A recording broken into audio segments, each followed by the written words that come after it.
दोस्तों, हम देहरादून आ चुके हैं और अब धनौल्टी के लिए ऑफ रोडिंग शुरू करेंगे। ऑफ रोडिंग शुरू करने से पहले मैं आपको धनौल्टी के बारे में थोड़ी सी डिटेल्स बता देता हूँ। उत्तराखंड का छोटा सा ये हिल स्टेशन बहुत सारी चीज़ों के लिए पॉपुलर है। 2250 मीटर एल्टीट्यूड वाला ये hill station Mussoorie Chamba road पर पड़ता है। पानी नीचे आ रहा है।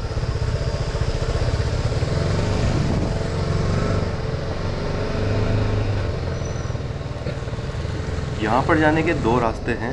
अगर आप कार से आते हैं और सिंपल राइड चाहते हैं तो आप मसूरी की साइड से रोड से आ सकते हैं, और अगर आपको बाइक से ऑफ रोडिंग करनी है तो देहरादून के पीछे की तरफ से एक ऑफ रोड रास्ता ऊपर की तरफ जा रहा है। तो आपको जैसे दिख ही रहा होगा कि हमने कौन सा वाला रास्ता चूज़ किया है। धनौल्टी जाने का ये रास्ता बारिश में और बर्फ़ जब पड़ती है तब ये बिल्कुल बंद रहता है। हम इस टाइम पर आए हैं तो लकीली ये रास्ता हमें खुला हुआ मिल गया। रास्ता कच्चा है, ऊबड़ खाबड़ है, जगह जगह कंकड़ पत्थर मिट्टी और रेत है। कई जगह हमें लैंडस्लाइड भी मिली। तो इन सारी चीज़ों को मिलाकर ऑफ रोडिंग के लिए ये रास्ता काफ़ी अच्छा है, खासकर कि उन ऑफ रोड राइडर्स के लिए जिन्होंने ऑफ रोडिंग नई शुरू करी है। इस ट्रेल पर कई छोटी छोटी बस्तियां हैं और जो यहाँ पर लोग हैं वो काफ़ी हेल्पफुल हैं। 6 बजे के आसपास हमने ये राइड शुरू करी है। लगभग 40 किलोमीटर की ये ऑफ रोडिंग राइड है। तो हम देखते हैं कि हमें ऊपर तक पहुंचने में कितना टाइम लगता है। रास्ते में हमें कई नज़ारे मिले। बहुत सुंदर पहाड़ हैं, पास में छोटी सी बहती हुई नदी है और छोटे छोटे जानवर जैसे खरगोश वगैरह भी हमारे गाड़ी के आगे दौड़ते हुए हमको दिखते। मेरे साथ अक्षय है और सुधीर है, और हम तीनों एक्सपेक्ट कर रहे हैं कि लगभग 1 घंटे या 1.5 घंटे में ऊपर पहुंच जाएंगे। ये जेसीबी बहुत टाइम से यहाँ पर खड़ी हुई है। इतनी पुरानी है कि यहाँ इसके आसपास घास फूस पेड़ पौधे उग गए हैं।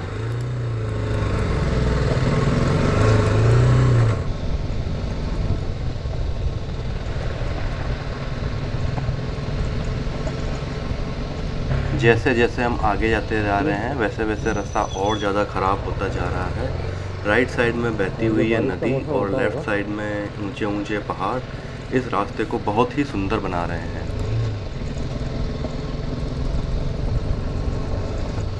अक्षय मेरे आगे आगे चल रहा है और जिस तरह से उसकी बाइक हिचकोले खा रही है, दिख रहा है कि सड़क कितनी ख़राब है यहाँ पर। और दूर सामने दिखते हुए पहाड़, बादल और इतना अच्छा मौसम, इससे हमारे को राइड का पता ही नहीं चलेगा। जितना हमने एक्सपेक्ट किया था उससे ज़्यादा ख़राब है रास्ता। हो सकता है कि आगे हमें कोई ऐसी लैंडस्लाइड मिल जाए जिसके कारण हम आगे बढ़ ही नहीं पाएँ, लेकिन जितना आगे हम जा सकते हैं उतना आगे तक हम जाएंगे और देखेंगे कि अगर वापस आने के चांसेस हैं तो हमें वापस आना पड़ेगा, या फिर हो सकता है कि हमें कोई दूसरा रास्ता लेना पड़े धनौल्टी जाने के लिए।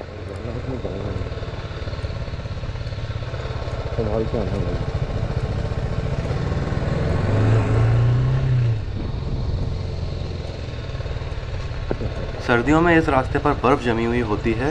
लगभग 1.5 फीट या 2 फीट तक की भी बर्फ़ यहाँ पर आ जाती है। उस समय ये रास्ता किसी भी तरह की गाड़ियों के लिए बंद हो जाता है। ऐसा भी कह सकते हैं कि यदि आप अपना लेह और लद्दाख का प्लान बना रहे हैं तो वहाँ जाने से पहले इस रास्ते पर राइड कीजिए, ताकि आपको ऑफ रोडिंग की थोड़ी सी प्रैक्टिस हो जाए और उसके बाद आप अपना लेह लद्दाख का ट्रिप बना सकते हैं।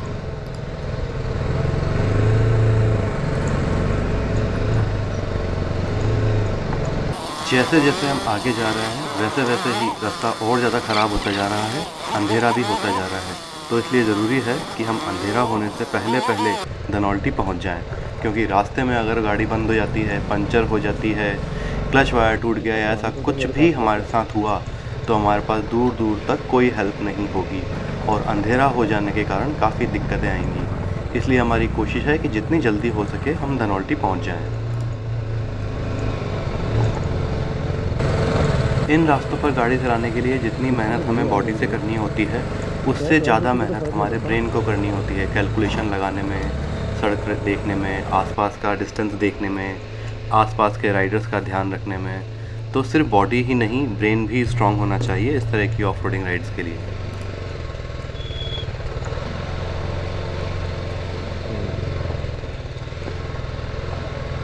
इस राइड पे आने से पहले मैंने कुछ डिसीजन लिए थे और अब लग रहा है कि वो डिसीजन बहुत ही सही थे। जैसे कि राइड पर आने से पहले मैंने अपनी बाइक का जनरल चेकअप करवाया था। इससे पहले मैंने अपने एडजस्टेबल लीवर्स लगा रखे थे, उनको हटा के स्टॉक लीवर्स लगवाए और मेरा क्लच वायर भी टूट गया था, उसे भी चेंज करवाया। तो अब मुझे लग रहा है कि अगर वो मैंने नहीं करवाया होता तो बहुत सारी दिक्कतें हो सकती थी।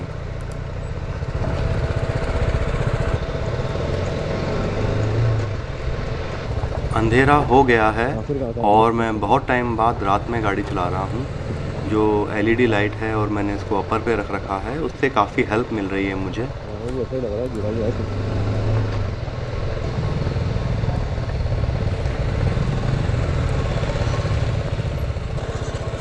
हमें रास्ते पे कई जगह छोटी छोटी बस्तियाँ मिली जहाँ पे हमने उनसे एड्रेस पूछा, कितना दूर है वो उन्होंने अच्छी तरह से बताया। यहाँ के लोग काफ़ी हेल्पफुल रहे।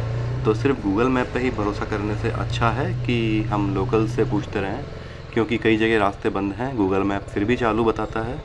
और लोकल्स जो होते हैं वो एग्जैक्टली हमें बता सकते हैं कि रास्ता कितना खुला है और कितना बंद है।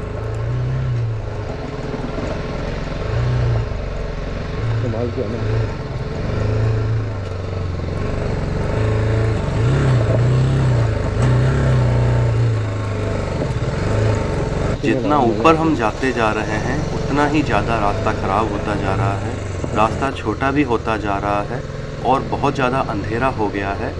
क्योंकि यहाँ पर बहुत सारे बादल हैं, इसलिए चांद की और तारों की रोशनी भी यहाँ पर बिल्कुल नहीं है।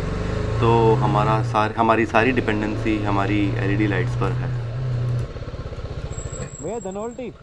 जगह जगह मैगी पॉइंट्स खुले हुए हैं और जैसा कि हर पहाड़ों पर होता है, सबसे ज़्यादा मैगी ही ईज़िली अवेलेबल होती है।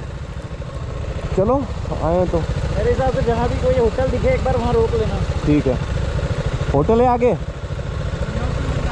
9 किलोमीटर आगे है। ठीक है, कोई भी दिखे ना तो एक बार रोक लेना। होटल है आगे, वहाँ पे रुकेंगे क्योंकि धनौल्टी 24 किलोमीटर है अभी। 8 किलोमीटर 9 किलोमीटर करते करते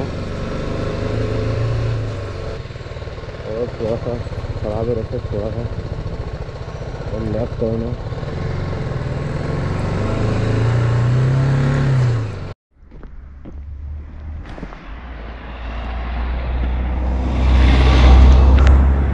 मेरे को नहीं लगता कि अभी सामने जो है वो दिख रहा है, लेकिन जब सुबह ये दिखेगा और जो मुझे अपनी आंखों से दिख रहा है यहाँ पे हल्का हल्का सा, पूरे में बादल ही बादल हैं। अंधेरा होने के कारण गोप्रो इसे कैच नहीं कर पा रहा है, इसलिए मैं ये शॉट सुबह लूँगा। 16 घंटे हो गए हमें गाड़ी चलाते हुए, चले जा रहे हैं चले जा रहे हैं चले जा रहे हैं। जो भी मिलता है वो बोलता है कि बस आगे 20 किलोमीटर है धनौल्टी, ऐसे बोल। हाँ 14 किलोमीटर है। 16 कोई 14 बोल रहा है, कोई 16 बोल रहा है, कोई 20 बोल रहा है, अभी ये 10 बोल रहे हैं, लेकिन फाइनल लग रहा है कि अभी 10 ही होगा। अब तो लिखा हुआ देखिए भैया बता रहे हैं, लेकिन फाइनली अब लगता है कि मैप बताओ इसको कितना बता रहा है। 3 घंटे। हाँ मैप अभी भी 3 घंटे बता रहा है। तो धनौल्टी आओ ना यार, तो अच्छी तरह चेक करके आना, क्योंकि 11 घंटे का सोच के आए थे हम और अच्छी खासी स्पीड मेंटेन करने के बाद भी हमारे को 16 घंटे तो लग चुके हैं और लगभग आधा घंटा और लगेगा। और यहाँ पे भीड़ बहुत ज़्यादा है, तो पता नहीं होटल किस तरह से मिलेंगे, क्या होगा। हाँ गूगल की ऐप पे यकीन ना करें। और डिटेल 1 मिनट सुधीर भैया से लेते हैं। हाँ तो क्या लगता है आपको?